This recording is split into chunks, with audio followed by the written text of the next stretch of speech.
So, kick, chest and head. So, pure na kick lang tayo gagamitin natin yan. So,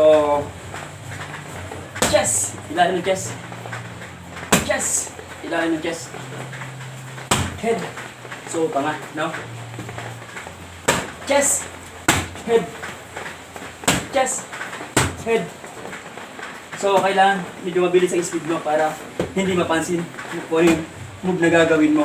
So, kailangan independence on mabilis, no? Iglap mata, speed, like this. So, hindi nila alam kung ano yung motivation na gagawin mo. Kaya, speed, kick. Di ba?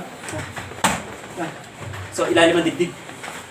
Chest, head, head, head, chest, head.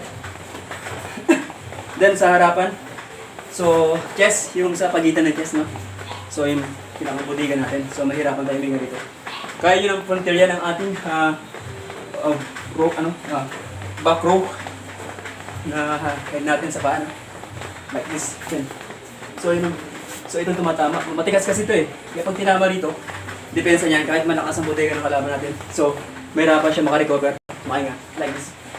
So, iglap mata. Diba? Malakas yan.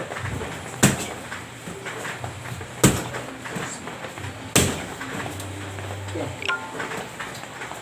Chest. Chest. Chest. Head. Head. Chest. Head.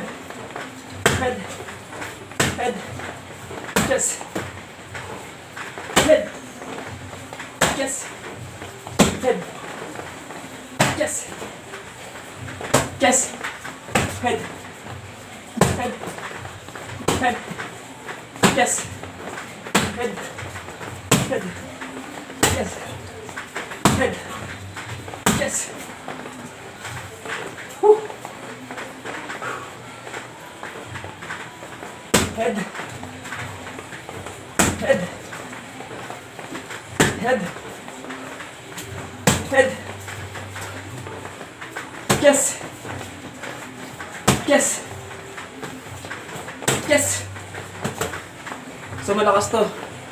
Kasi buong pwersa may nagdadala. Yung paikot na yan, basta nasa tamang position. Then sure kayo patatamaan mo.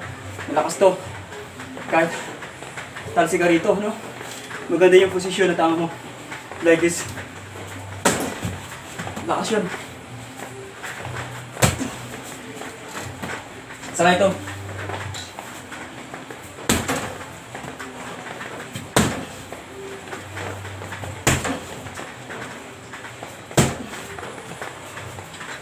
Nalakas ipan na yan.